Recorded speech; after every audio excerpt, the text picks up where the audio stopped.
And inshallah, we're going to get started. My name is Dilnaz Waraich. I'm actually a Bayan student, and I'm really honored to be moderating this engaging conversation about training Muslim chaplains to serve Muslims. Thank you for joining us this Tuesday evening on October 4th. And that's just a little bit about me. And Basma, will you introduce yourself?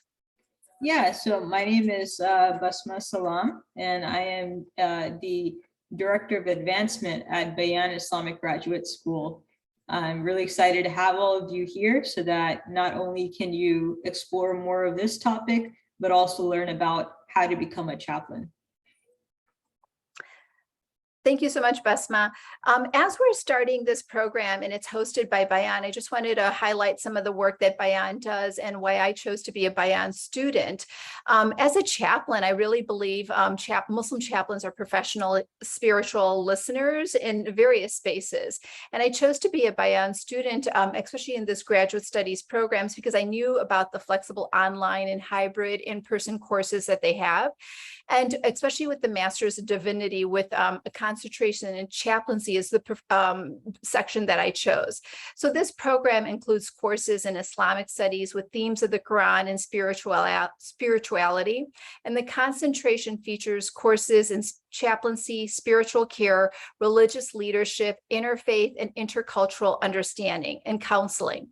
They're either fully online courses, which are also on hybrid as well. And once you do graduate, there's also the ability to take a standard university Arabic certification before you graduate. Most of these courses for this concentration will be offered by Bayan in an innovative hybrid intensive format. There's a total of 75 units that need to be done. To complete the degree during this course of study, students do need to enroll in a CPE, which is called a Clinical Pastoral Education Unit, as well as a field education experience. And you can learn more about Bayan's chaplaincy program with the link that Basma is going to put in the chat box. Another highlight of Bayan's work is the MA in Islamic Leadership. This is a 2-year, 48-unit master's degree program that equips people to really have a firm understanding in Islamic thought and cultivates practical skills for leadership in a variety of religious contexts and professional settings. One thing I've really appreciated about Bayan is their high quality affiliated faculty. So their faculty not only works in their prospective institutions, but gets to be visiting professors with Bayan. Just a glimpse of some of the professors that we have is Dr. Umar Farouk Abdullah, who's an international scholar, Dr. Asad Ahmed, who's from University of California, Berkeley, Dr. Jonathan Brown from Georgetown University, Dr. Muhammad Fadil from University of Toronto Law School, Dr. Zarina Growal, who's from Yale University, Dr. Sherman Jackson from University of Southern California, and our very own panelist today, Dr. Ingrid Mattson, who's from Huron University College in Ontario. So thank you for joining us. And as we continue to talk about what we have this topic on training Muslim chaplains to serve Muslims. If you have any questions, any thoughts, please do use the chat box. We're going to be utilizing the chat box throughout the evening. We are expecting to have this a 1-hour conversation. We have 3 amazing panelists. I will introduce our panelists. Our first panelist is Dr. Ingrid Mattson. She's the professor of Islamic Studies. She was the professor of Islamic Studies at Hartford Seminary in Connecticut, where she developed and directed the first accredited graduate program for Muslim studies in chaplaincy in North America, and served as the director of the McDonald Center for the Study of Islam and Christian Muslim Relations. Since 2012, she has held the London and Windsor Community Chair in Islamic Studies at Huron College University at Western University in London, Canada. Dr. Mattson is currently working on a major project, which she'll talk to us more about this evening, called the Herma Project, and it's committed to uplifting the sacred inviolability of each person who is present in Muslim spaces. There's also a great link to the Herma Project, which will be in the chat box, so please do explore more about that. Our second panelist is Dr. Bilal W. Ansari. He is a faculty associate in Muslim Pastoral Theology, co-director of MA in Chaplaincy. He's the director of Islamic Chaplaincy program at Hartford International University. Dr. Ansari graduated in 2011 with his graduate degree from Hartford International University, where he completed his MDiv equivalency. And in 2019, he graduated from Pacific School of Religion, where he received a doctor in ministry degree with distinction upon submission of his dissertation. Dr. Ansari began his chaplaincy experience on 2 military bases in San Diego, California. Dr. Ansari then began working as a professional correctional chaplain for the state of Connecticut and Federal Bureau of Prisons. So currently, Dr. Bilal Ansari is working at the Hartford International University. And our third panelist is Chaplain Muhammad Ali. He is a chaplain in Bucknell University. Chaplain Muhammad Ali began his early education at the American Institute of Islamic Studies in Texas. He holds a BA in psychology and is a graduate of Bayan Institute Graduate School with an MDiv in Islamic Studies and an MA in Islamic Education. He is a chaplain in state and federal prisons for nearly a decade. He is also a Muslim chaplain at Bucknell University and a flex chaplain at Geisner Medical Center. He is author and the co-editor of a recent book entitled Mantle of Mercy, Islamic Chaplaincy in North America. He lives in central Pennsylvania with his wife and 4 children.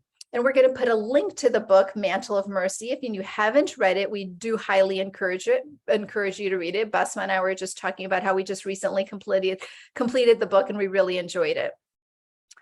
So as we begin today's conversation, we wanted to tell stories. We wanted to get to know who's our panelists and why they chose chaplaincy. So I think I'm going to start off just a little bit about my journey into chaplaincy and as a lifelong learner, why I chose to get a Master's of Divinity. I think about how when I was about 50 years old, I said, you know what, I want to continue doing something that I hadn't really thought about earlier.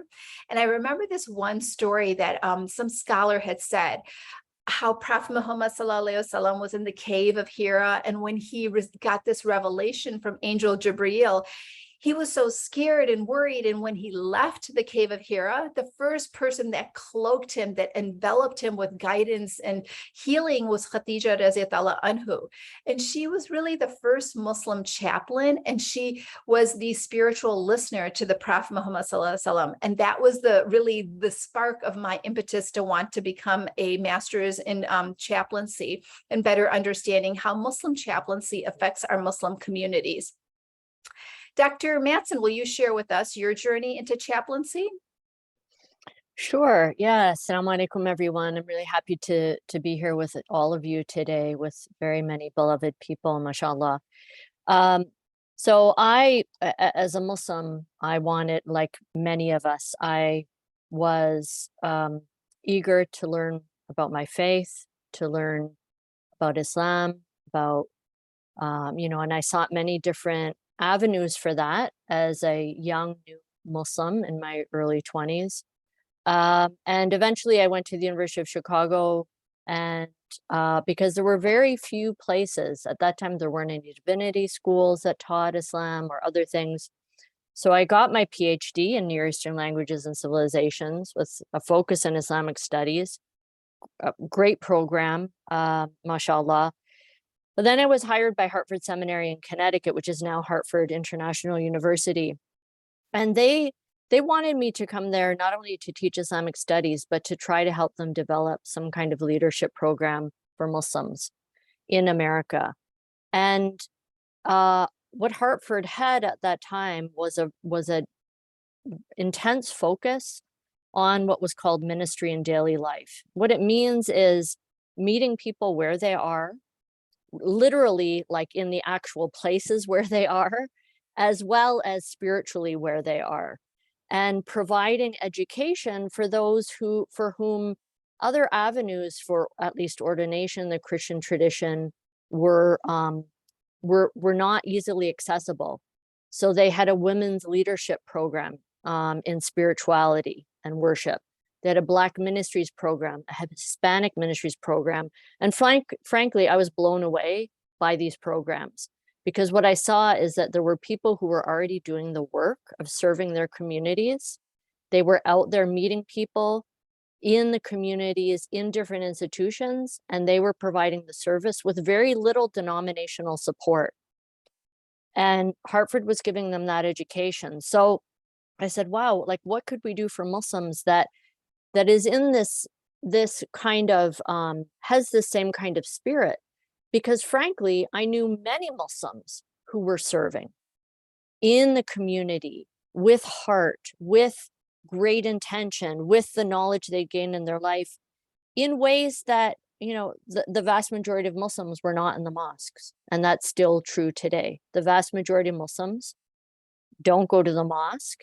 And even those who do, their real moments of crisis and need are happening outside of the mosque, when they're students in university, when they're in the hospital, if God forbid they get caught up in the correctional system, which is all too big of a reality in the United States, etc. So I began looking around, and I saw, you know what, there were Muslim chaplains, vast majority of them African Americans, who were there to help and support their community, but were experiencing discrimination on many levels: racial discrimination, Islamophobia, discrimination because they didn't have formal education in chaplaincy, like the other ordained clergy and chaplains. And so that's why I went to Hartford in 1998. No, 98. Yeah, I arrived there in 1998. We spent a couple of years sort of developing it and really launched in about the year 2000, so over 20 years ago. And at that time, I knew only, you know, maybe a couple dozen chaplains. 2 or 3 of them had found some kind of formal seminary education, but the vast majority didn't. Now, mashallah, there are a few hundred chaplains, Muslim chaplains in the United States, who have had some kind of formal education, if not in chaplaincy, at least in pastoral care. And they are making a huge difference in the religious culture in America, in the leadership, religious leadership in America, and the dynamic of the Muslim community, for Muslims being able to really live their faith wherever they are, and also be able to affect positively the culture of America. I really believe that. Alhamdulillah. Thank you, Dr. Mattson, especially when you said you've been in this field for about 20 years. And I know you and I have had this conversation, but some people don't even realize there's Muslim chaplains, and there's an emerging Muslim chaplaincy, but it's really not emerging. It's a solid foundation, grounding curriculum that you've created at Hartford, International University. And it just needs to be amplified more, the work that's been happening for the last 20 years. But thank you for sharing that. If there are any questions or any thoughts, please use the chat box. That's our form of asking questions to our panelist. And I will ask Dr. Bilal Ansari, if you can tell us what brought you to chaplaincy and the work that you do, please share that with us. Sure. Yeah, first of all, I want to thank Bayan for the invitation, the organizers, the students. I want to pray for your success. And yeah, so my journey through chaplaincy, I guess I would start at just being pushed out front within, the VMSA. I was in college on the West Coast, and there was a lot of Afghan refugees that were coming into a California. And somehow, I just had accepted Islam in the 1990, and yet I find myself, my father, named me a Bilal because he wanted me to be a caller, a da'i, caller, to the faith. And so, also on the college campus, I found myself not only having to call, but lead. And so it just really I really then started searching for how to be qualified to lead, so not to do any harm. I was raised in a Pentecostal family on my mother's side, so pastoral care. My grandfather was a pastor of a church, and after he died, my grandmother was the pastor of the church. So that idea of taking care of others was deeply ingrained in my spirit. My father was an imam within the Nation of Islam, a teacher, like a minister. Then he became imam in the ministry of imam. Imam like Muhammad, and so service was central to his ministry, and care for the people who are marginalized or left behind. And so that's why I went right into the prison ministry, because I felt that's where the people were the most rejected, left back, and dismissed. And and my mission was to transform as many hearts and minds, so that they can be an asset to the Muslim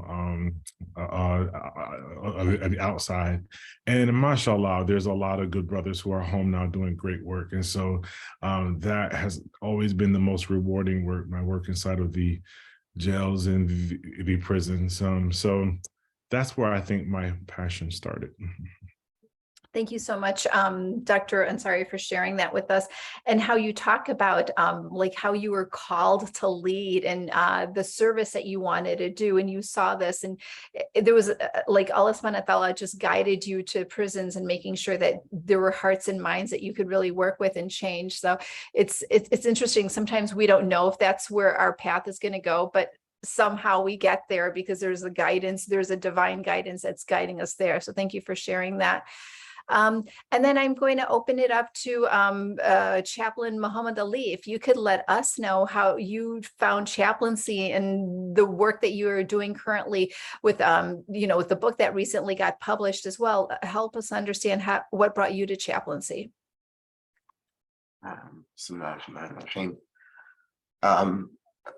Thank you so much for having me and allowing me to share with you all. Sharing the space with you all, it's really a blessing. When this question is asked, I can think of so many different avenues through which Allah brought me to chaplaincy.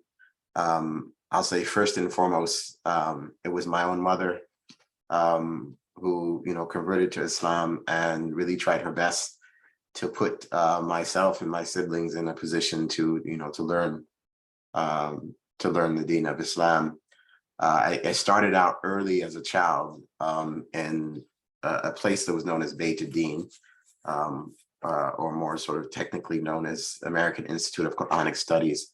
So I went there at a very young age, and I fell in love with the Quran at a very young age. Again, the blessing of my mother, who tells me she memorized the last 30th of the Quran when she was pregnant with me.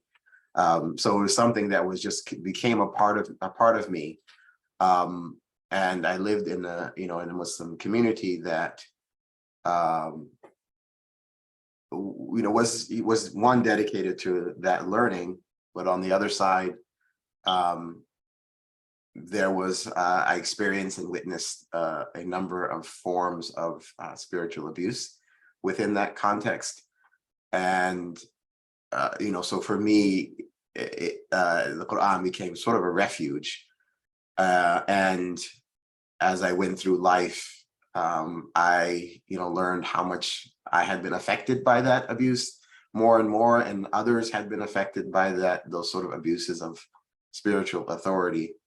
And so I think my path to chaplaincy started as an attempt to try to heal myself.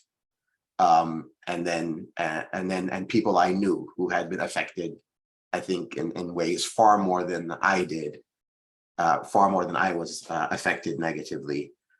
And so as that happened, I turned to, as you mentioned, I studied psychology. There was an interest in chaplaincy within my community. Later in life, there were people who suggested to me chaplaincy. So there were a number of avenues that sort of pushed me in that direction. And what I found through like studying psychology and sociology and the different sciences was that everything was always like pointing me back to the foundation of the Quran, right? When I learned about human development and these different types of things, there would always be these triggers throughout the courses I took, classes I took, concepts. They would always just like connect me to some verse of the Quran, some part of the Sunnah of the Prophet. And, so I imagine maybe initially going into like being a therapist and so on. But the more that happened, the more I felt like the spiritual path, the Quran itself, was a form of therapy and ultimately spiritual care. So when I went into chaplaincy, that's one avenue. The other avenue is, I'm an African American living in the United States of America, and the effects of prisons is something that has affected my community disproportionately.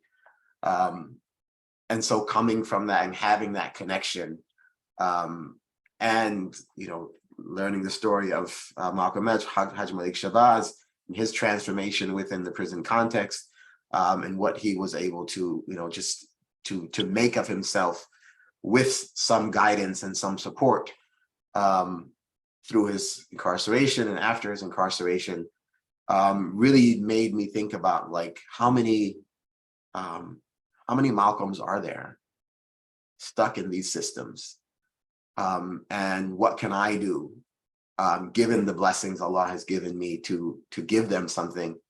And I found myself going in that direction. And as I went into that direction, I found that I was not the only one giving. I was also taking and learning so much along the way. And so I went to Bayan and continued through that process of, as Bilal says, just more knowledge and more information and more experience to really think about like, how do I care for these people without harming them, right? How do I overcome myself constantly? And that's that process of just I think the constant battle with myself is really what has sort of gripped me and keeps me in this work. Is every interaction with an inmate in a prison, in a university, it always has me like just checking myself. And I love that as a chaplain. And that's what keeps me coming back every day. Alhamdulillah. Thank you so much, Chaplain Muhammad Ali, and especially for sharing your stories and being vulnerable, because as you're vulnerable, the listeners can also be vulnerable. And this really isn't a conversation between just the four of us.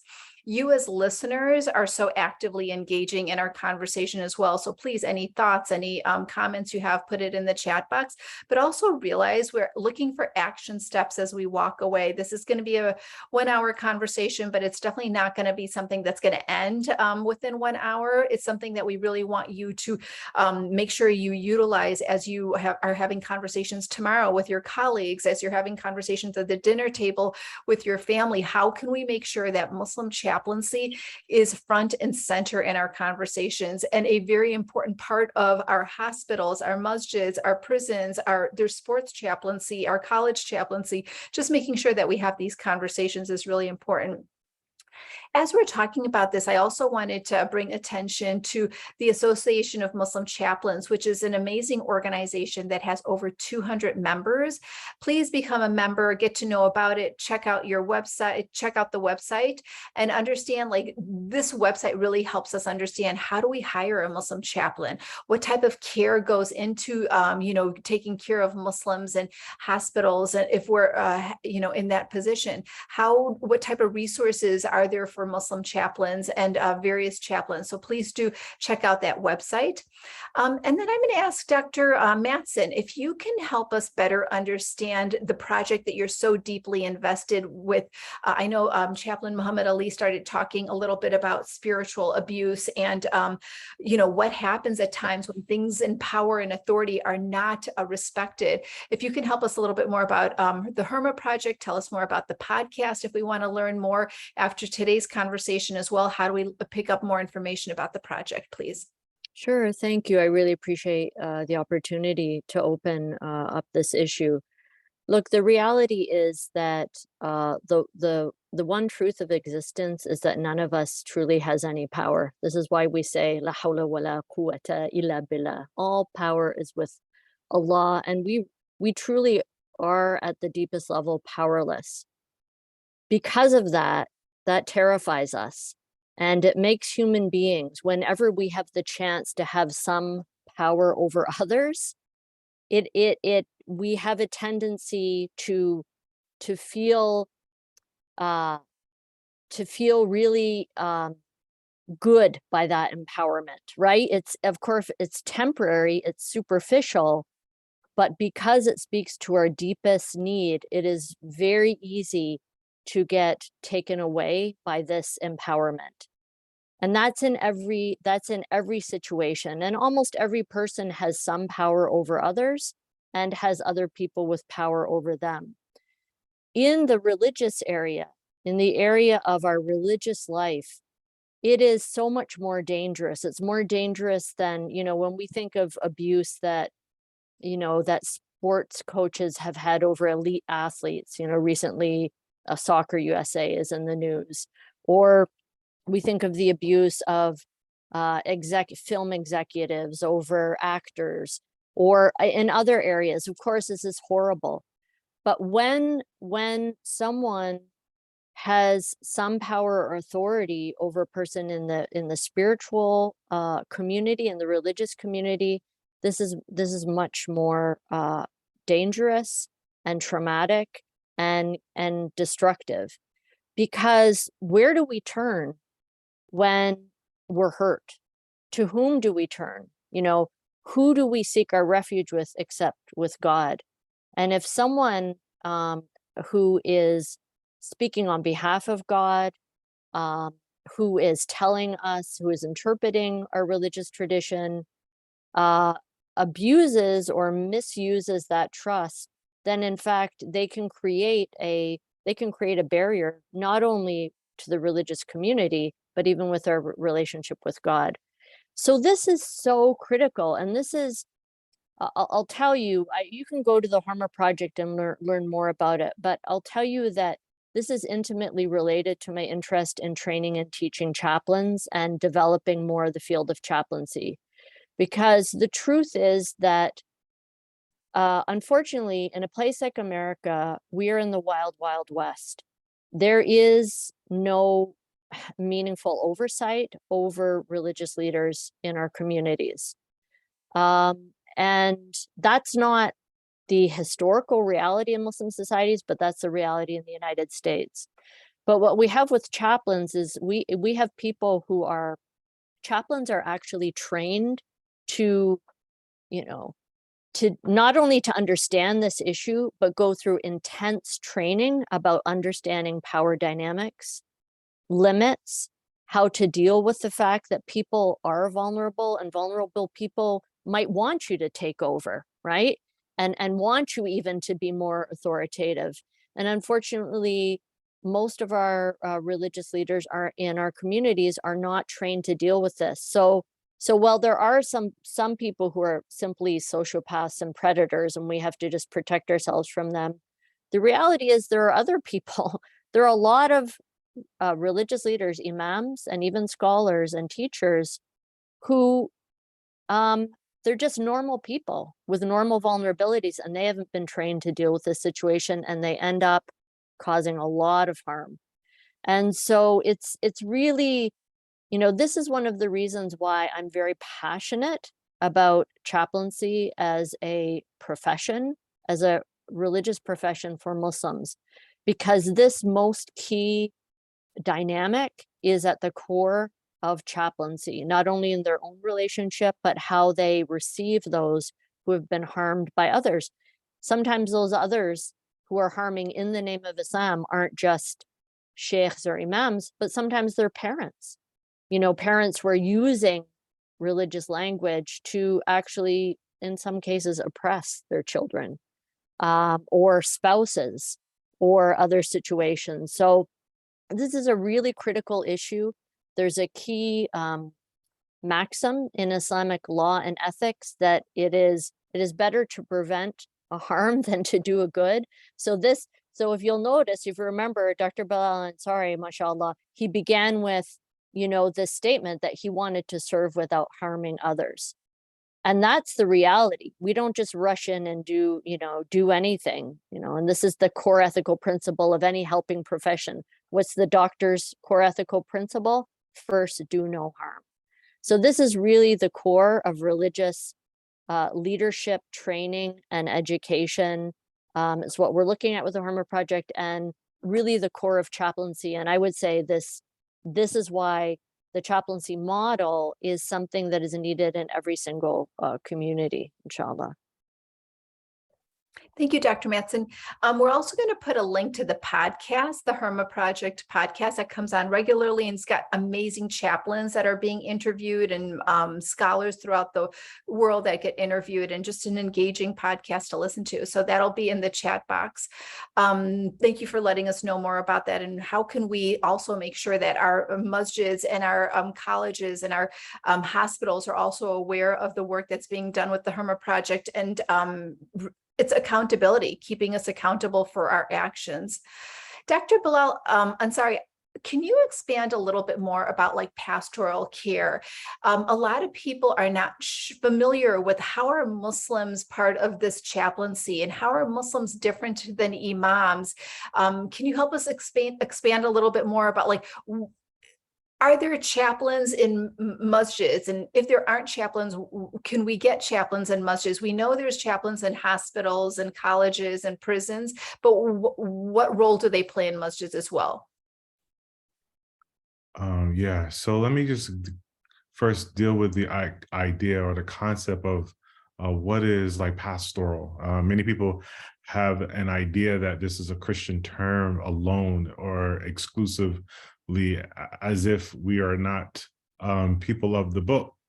I mean, we don't acknowledge the scripture from the Torah and the Injil, where this concept of the shepherd's care, you know, for the flock is predominantly very like predominant in the Old Testament and or the books of the prophets from the Torah and in the Injil, what Jesus had described his role in his relationship, and that concept is also central to Islam. There's a famous narration by Nu'ayman, like Nu'man Ibn Bashir. It's one of the four, as our scholars of the narrations said, this is one of four like pivotal sayings of that the lawful is clear and the unlawful is clear. Everybody has a something that is to be that is preserved, and Allah's like preserve is what he has said is unlawful, and what he said is lawful. But then at the end of that, we forget that it says, and there's a piece of flesh in the body that if it is sound, then the whole body is sound, and that is the heart. And so in that concept of guarding the pasture in that hadith, there's a connection to where we have the law in the hadith. We have ideas of like theology within that hadith, and we have like spirituality. All of the three foundational sciences within Islam are mentioned in that, but the pivot is on preserving the heart. So our pastoral care is around our hearts. So just as so not not harming others comes from first having that impulse in the heart, having a sense of like responsibility to something higher than yourself, and learning how not to cross those boundaries, knowing how to identify those boundaries, knowing when there's a slope that is that is not safe to head down, knowing how to take the high road. This is what a shepherd does to take a community from a harmful place to a better place. And so that has been done traditionally within prisons here in the United States. George Washington was the first one to establish a chaplain. On his first march, he insisted that the first march, to establish this nation, that there would be a chaplain, with him. And so from the very beginning in America, this practice has been attached to the very foundation.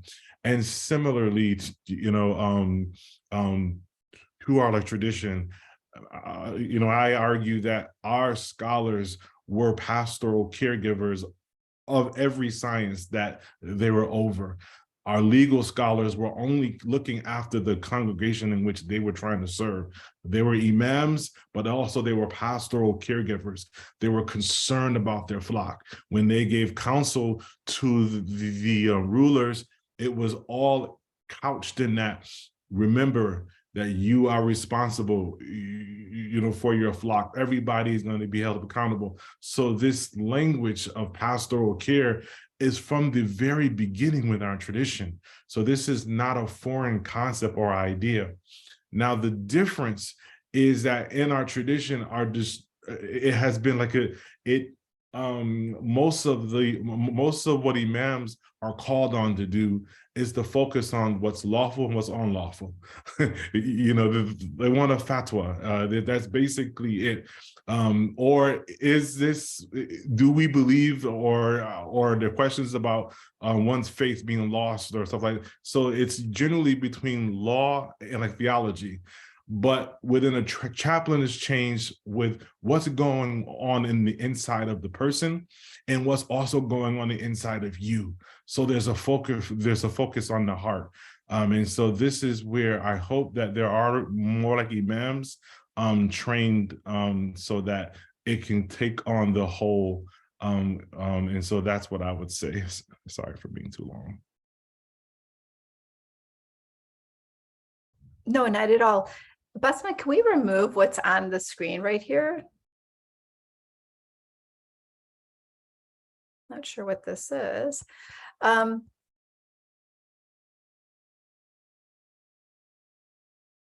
you. And Chaplain Muhammad Ali, if you can discuss a little bit about just Muslim chaplaincy and how as a Muslim chaplain, we can respect all Muslim traditions and make sure that the nuances of the various, Muslim individuals that we're speaking to can also be respected as well. And as you're doing this, can you also expand a little bit about Muslim chaplaincy in prisons and how do we make sure that, the prison community is benefiting from the work that Muslim chaplains do? So I hear a two-part question. One is about serving sort of different types of people. And the second is about how chaplaincy in prison is benefiting the overall community. Sure. Okay. I'll say one, I think that one of the things I said earlier is that in my study of psychology, my study of chaplaincy and clinical pastoral education, as I went through this process, everything was constantly sort of being connected to that foundation of the Quran and the Sunnah of the Messenger of Allah, peace and blessing upon him and his family. And which for me, you just highlighted a number of things. And one of the main things that chaplaincy teaches us is to meet people where they are, as Dr. Ingrid Mattson said earlier. And as I learned of that as a concept and practice it, I see it more and more and more in the Sunnah of Allah. right? I mean, look at the way in which Allah sent down revelations, smaller revelations, larger revelations over time to different communities until you had this sort of this completion of the sort of textual revelation. We look at the way that the Prophet, peace and blessings be upon him, conducted himself in his community. He wasn't simply a legalist, right? He met people where they are. He didn't come as the messenger and just ban everything that's wrong, right? Things were done in the gradual process, right? People were allowed to drink alcohol, right? While still saying La ilaha illallah Muhammad Rasulullah, right? Until there was a conversation about it, until there was eventual prohibition of it. But what the Prophet was doing during the process of getting to that point of all of these prohibitions was teaching people how to be brothers and sisters and build community. And so in my work, that's what I sort of focus on. And Chaplaincy teaches us is like, how do you meet people where they are? How do you help people connect, especially in university settings? How do you build community for this group of students? Or how do you build community for this group of inmates that's supportive and not destructive, right? And similarly, the Prophet encountered all different types of people.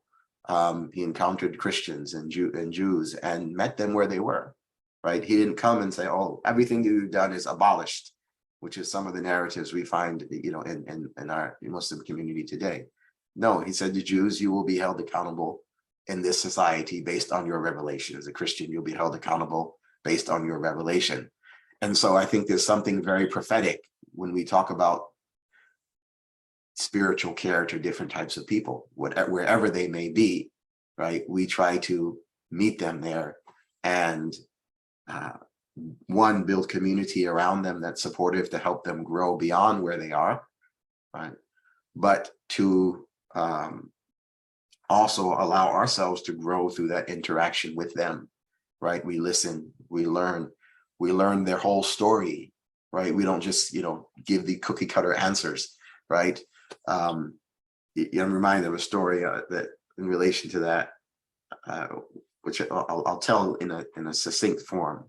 And there was a junior scholar who was in seminary and, read all the books, and people would come to him and ask him questions, and he could go right to the book and give them the answer. But there was a senior scholar who was one of his teachers. And people would come to him, like Dr. Mattson said, that power gets to your head, right? And people would come to him because he gave them answers really quickly, right? And they were complaining, that other senior scholar, like every time we ask him a question, he has 10 questions to ask us back, right? And so it's so much easier to come to you and you give us the answers quickly. And he tells a story about how he became so proud of that, and like maybe he should be the senior scholar.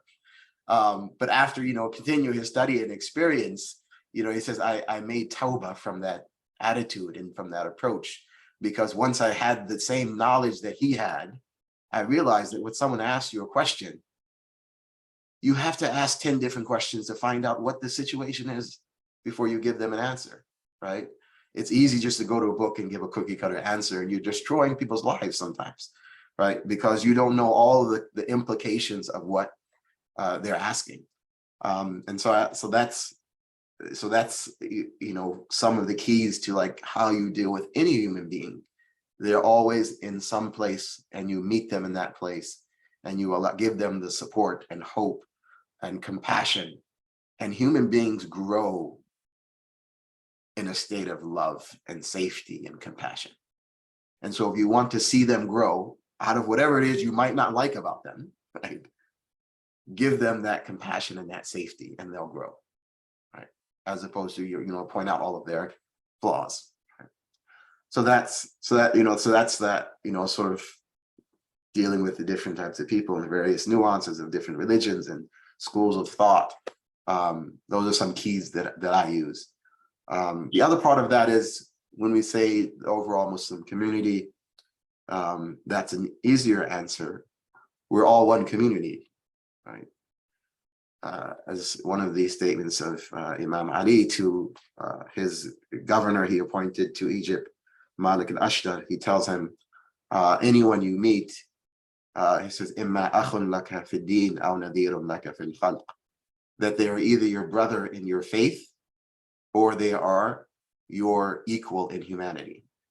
And so we are that one community. And so if there are people in the state of in prison or hospital or university, these are all places that we as community members could potentially end up, or those people will end up in our communities. So if they are given that safety and that compassion and that chance to grow, they can come out, as Haj Malik Shabazz did, came out of prison and really transformed Islam in America, right? We wouldn't have what we're sitting in front of today in many ways if it were not for that contribution, right? So we owe a lot to a man who came out of prison and was supported by the Nation of Islam, and I'm grateful for that.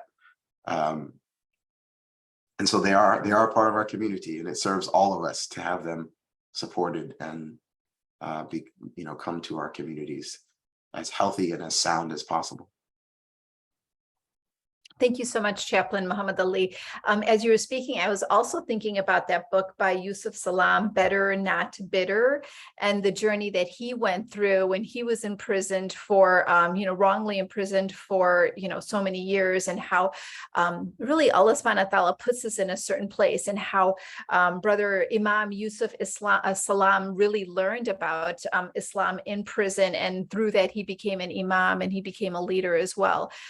We don't know why we're in certain tests, but Allah subhanahu wa ta'ala puts us in those tests because he knows what that's best for us. So we've been asked quite a few times in the chat box about questions about, chaplaincy. How do you become a chaplain? If you're at a certain age, how do you work in prisons? Please do check out the Bayan website. That's going to give you so much more details about becoming a chaplain and what steps it takes to become a certified chaplain as well. The other thing is, I'd love to hear from all three of the panelists about trends in chaplaincy. What's something that you're learning? What are some questions that are happening in chaplaincy that you'd like to share with us and our audience about something new that you wanted to share? Because we did talk, Dr. Mattson, like this has been a 20-year journey. It's nothing new. It's not an emerging field, but it's been a field. We've had chaplains in prison for so many years. So in the masjids, in the colleges, in hospitals, what are some new trends we're learning about chaplaincy? And anyone can start off.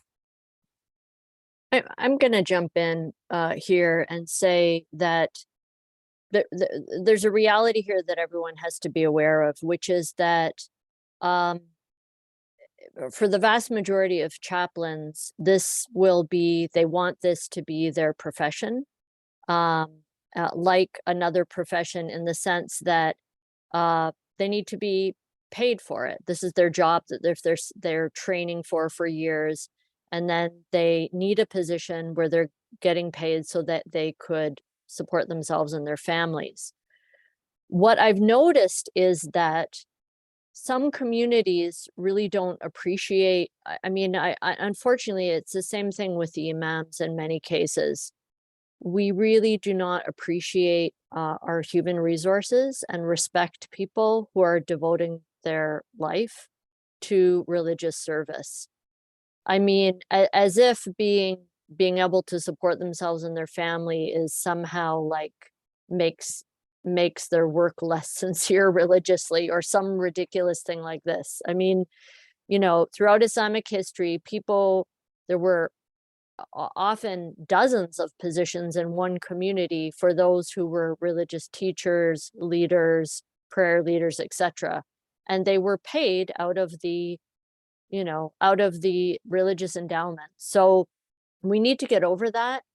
And the reality is that if we don't provide for that, what happens is the people who could otherwise provide spiritual and pastoral care, they have to go to other professions that are like adjacent. So for example, therapy or counseling or social work. Now, those are all respectable and necessary professions. At the same time, they can't do in those areas what a chaplain can do. And unfortunately, what I see is that our society today, you know, Western society, American society goes through trends. And the trend now is everything is a mental health issue. I'm not saying mental health is so important, and people should have no shame, no stigma going and getting mental health support when they need it. But in many cases, it's going in that category, or people are being sent there simply because the person who can really help them is not available in the community. If you're lonely, you know, if you're lonely and you don't know how to connect, community is the answer. And people who know how to connect you to community are the answer. And there are so many things, so many of our problems or issues that could be solved, the anxiety that so many young people are feeling now, the loneliness that so many people are feeling. Those things can be addressed by a chaplain in a community, for example, or in a college and a university. And then when there are those cases that really need a mental health professional, people can be sent there, and chaplains are trained to make those referrals and identify the things. But unfortunately, the reality is that if we as communities don't take responsibility for supporting our own people, for bringing the professionals that are needed, and like paying for those positions, endowing those positions, whatever way they can be supported, then there's going to be a void there, and people are just going to be going and getting some help, but not really what they need, not really benefiting from the kind of support that can be offered by someone who's a pastoral care, spiritual care professional.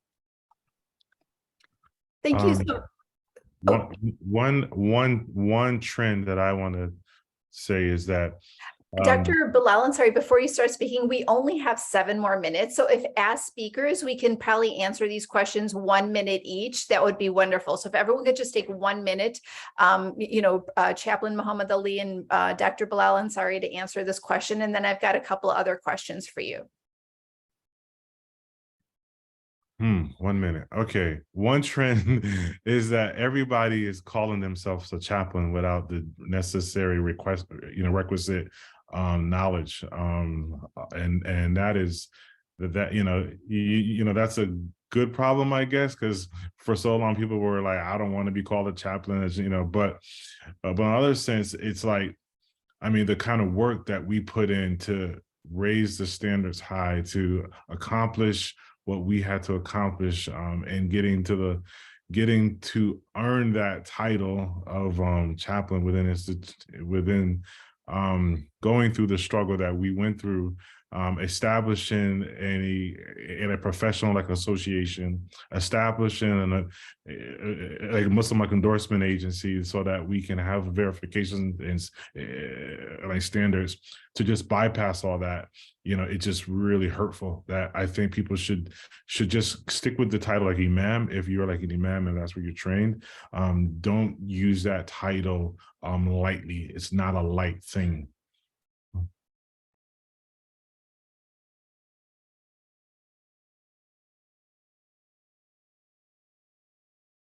Chaplain, Yes.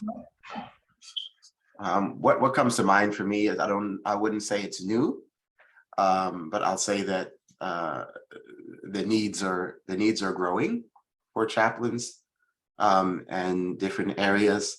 One specific area of need that is I would say is fairly dire is the need for women chaplains in the prison setting. This is something we have a dearth of well-trained female chaplains for our female inmates, and in general, we need more chaplains, and the prison settings. I know people are concerned about maybe you've seen movies and Oz and these different types of things. Prison is far from that. I tell people I feel safer in prison than I do in the streets, because Muslims have a long history in prisons, and even those that are not Muslims, tend to respect the chaplain because they know you're there to serve, and they know you're there because you care. And you may be one of the only people, aside from perhaps psychologists or whomever, that they look at and say, oh, this is someone who's here because they care. And so I would, think about that stigma that we might have, and volunteer, first, and see what it's like, and get a footing and see where that takes you. May I just quickly? Sure. If you are a female Muslim chaplain and you are working on a college campus, take ownership of the sermons or the bayans. Take ownership of that. Don't just let any old body volunteer in and out. You take ownership of that. Have confidence, train people, monitor what is being spoken, what is said. Don't just give that space up as some man's space. It is not a man's space. It is a chaplain's responsibility to shepherd that. And so I just want to just say it because that's on my heart and mind, that there's no space that a chaplain works in that a male or like a female can't both do, but don't forfeit any of that responsibility to anybody because of your identity. Do not do it. Thank you so much, Dr. Bilal Ansari. And we also started our conversation today with saying how a chaplain really is a professional spiritual listener, and it's in various spaces, right? And how do we make sure we're there where the patient or the client wants us to be? And we're not pushing that individual to think a certain way, to look a certain way, to behave a certain way, but we're really guiding them. And Chaplain Muhammad Ali, you said this too, like we're working at their pace and we're really understanding how do we preserve their heart? How do we preserve the love that they have as they're moving forward as well? Thank you for sharing all of that. I feel like this 1 hour just flew by, and when you have 3 great scholars, just like all of you, it flies by even more. We have amazing resources on the chat box right here. Please use those resources. Please make sure that you are connecting with Basma to better understand how do you get certification to be a chaplain? How do you work in prisons and get more comfortable working in the prisons as you do this work, and what type of training do you need? Training is so very important. It's not something that we could just jump into, but making sure that we're well trained for it. So Basma, will you help us understand a little bit more about chaplaincy and the certification that Bayan has for us? Yeah, so assalamu alaikum everyone again. My name is Basma Salam. I'm from Bayan. So Bayan actually offers multiple degree programs. They are all accredited Islamic graduate level degree programs in the United States. The 5th one is called the Master of Divinity in Islamic Chaplaincy.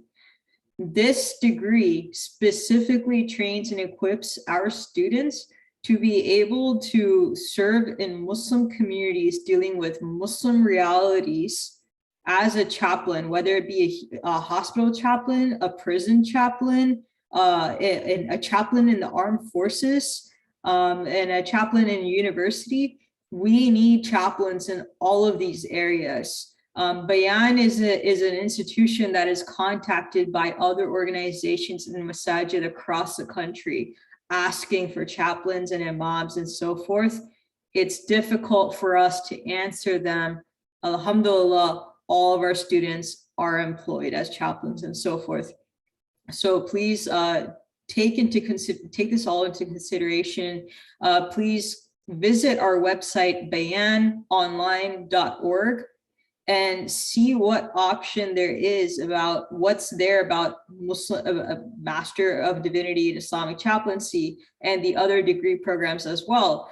Additionally, we do offer a graduate certificate in Islamic Chaplaincy. Please note that that is not a replacement for an actual Master of Divinity degree. It does not make you a chaplain. You still have to go through the trainings and other coursework to actually become a professional chaplain. So therefore, we do have that. A lot of folks want to pursue the certification because of just for their own knowledge and to generally know a little more to help their community in some other aspect, even though they're not a chaplain. So you can still get into that. I'm going to post the links in the chat right now. And in addition to that, you can always contact me, Basma Salam, at bsalam@bayanonline.org. And I'll put that in the chat as well. Thank you, Basma. In the last minutes, if each one of us can talk about what is our action step to make sure that, chaplaincy, especially Muslim chaplaincy, is in our community and is paid, and it's a paid position in our community. How do we make sure we advocate for this, or if there's something else we can advocate for? But I just wanted to mention, when I did my first CPE unit at Northwestern Hospital, which is a local hospital in my neighborhood, when we started that introduction week, there was, introduction to Jewish chaplaincy, to Christian chaplaincy. And there I was and another Muslim student. There were 2 Muslim students in our cohort. And I was like, wait, where's the introduction to Muslim chaplaincy? Why aren't we getting 1 hour worth of training on this? And I just asked my supervisor, I reached out to him and I said, we've learned about other faiths. I'm looking at the amount of Muslim patients at Northwestern Hospital on a daily basis. There's about 12 Muslim patients. I think it's really important for all of us to get this training. And I was so fortunate to have Jay Starr, who is one of the leaders at American Association of Muslim Chaplaincy. She came in, she did a training for us. It was excellent. She really helped us ground us into Muslim chaplaincy. And now she's been able to do it, moving forward as well. So if I hadn't advocated for it, our supervisor would have just let it go. How do we advocate for areas that we don't see present in our colleges, in our prisons, in our sports chaplaincy, in our hospital chaplaincy? So I'd love to hear from Dr. Bilal Ansari in 1 minute, something that we should be advocating for. You've already spoken about a lot of things, and I appreciate what you've brought up. Is there something else that you feel like we should be closing with? I mean, first of all, join me in being a regular monthly donor to Bayan. That's how you can support chaplaincy. That's number one. Number two is that you can start volunteering. Volunteering is a good way to get going, to learn the needs, to shadow underneath like a professional like chaplain. That's always a good thing to start, to see if this is where you really want to go. Take a few a course here to see if that, but just understand that the academic pursuit is going to squeeze you. And you have to get comfortable with that squeeze, because out of that squeeze, this is where service with good, meaningful feeling internally and far reach outside or matches. So that's what I would say, is that match me in my monthly giving to Bayan and volunteer. Thank you very much. Chaplain Muhammad Ali.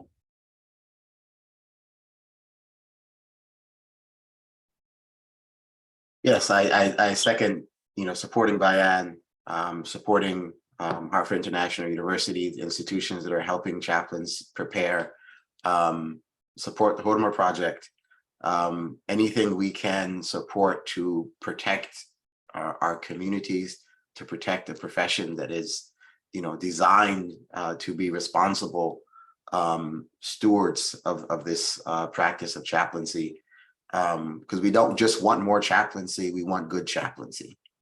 We want safe chaplaincy. The other thing I mentioned, I mentioned as well, a number of questions that came up in the chat are answered in our book. That talks about what a chaplain is, what's the difference between chaplaincy and being an imam, certification, training, endorsement bodies, etc. are in the book. So get that. It's also a way of supporting existing chaplains to grow our field. You know, the other part that Bilal touched on is, you know, there's the academic squeeze, but also there's the personal spiritual squeeze. One of the, you know, there's a new thing, this profession is coming and growing, and there's a number of people say, you know, I want to be a chaplain. How can I be a chaplain? I really want to emphasize and stress over and over and over again, chaplaincy has to be an overflow of your own personal spiritual journey. You have to explore yourself, your story, your own traumas, your childhood, your pains, your biases. All of these different things are a part of what will make you a good chaplain. It's not just something you do, you know, external to yourself. So I would encourage anyone, if they're interested, not only volunteering in an institution, go to a local hospital. There are community programs, clinical pastoral education. You can go to acpe.edu and you can find in your area institutions that will give you 6 weeks or 8 weeks in a hospital with the help of colleagues and supervisors to help you through some of these processes as you serve patients. So that is an action item that I think is very important. Get your feet wet, help you understand, you know, the blessing of this practice and service and its challenges to it to some degree. Thank you, Chaplain Muhammad Ali, because we can't take care of others until we take care of ourselves, and how do we take care of ourselves first is so important. And Dr. Ingrid Mattson, if you can close us off with the you know, last words of how to move forward and make sure that chaplaincy is grounded in the work that we do in America. Yeah, I want to say I really love what Dr. Bilal, Chaplain Muhammad said.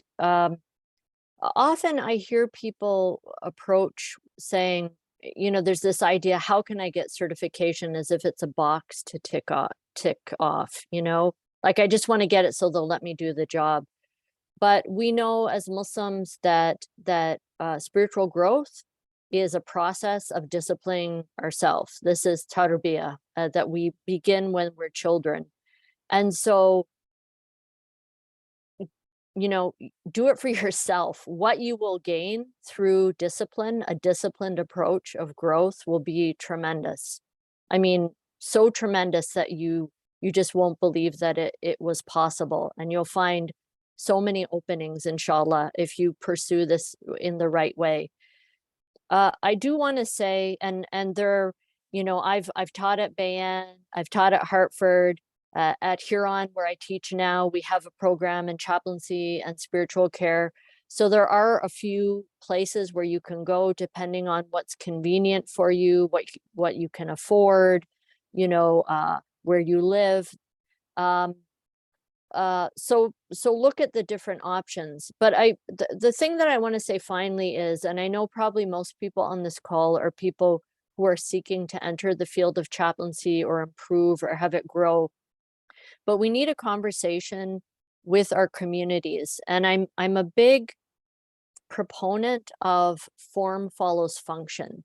So I think the reason why sometimes our communities don't get it is that, I mean, we're all this way. Like we go to it's this proximity bias. We go to the thing that is close to us. So we say, oh, you know, our teenagers are really struggling. We need someone, I guess we need a young imam, someone their age. So we know about the position of an imam, so we go to an imam. Or we think about a youth director.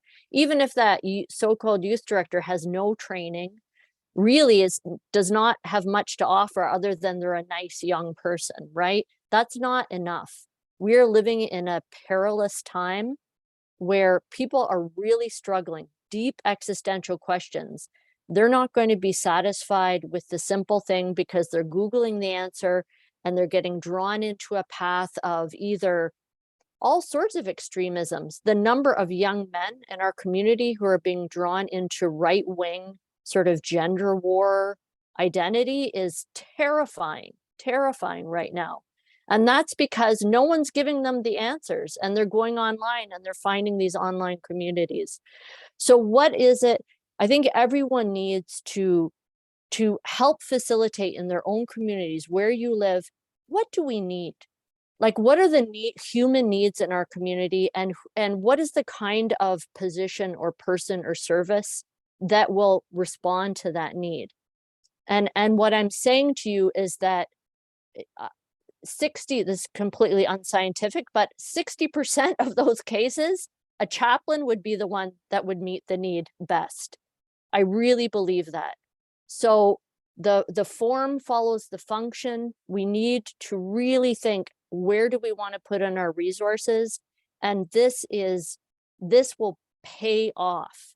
You know, bring especially a community chaplain. Look at what Lauren Schreiber is doing in Central DC. Look at other community chaplains. Amazing what is happening, and it will transform your community and answer so many of the, of the needs, meet so many of the needs that we all have in our communities these days. Thank you so much, Dr. Ingrid Mattson, Chaplain Muhammad Ali, Dr. Bilal Ansari. I think, we've gone over our time as well, but just the power that we had in our conversation today, just the power to make us move forward. May Allah subhanahu wa ta'ala guide us and give us the strength to do this work and build this belongingness in our community that we so desperately need, and the community that needs to look at each other and see each other and love each other as we do this work. Jazakallah khair. Thank you so much, Basma. And I know Bayan does these chaplain conversations quarterly, so look forward to January and having another conversation in the work that we're doing. And if your question didn't get answered, please realize that Basma will be reaching out to you to answer your questions as well. Jazakallah khair. Thank you to the panelists, and thank you to the audience, because it's not just a conversation between all of us, but it's what you're going to do with this conversation as well.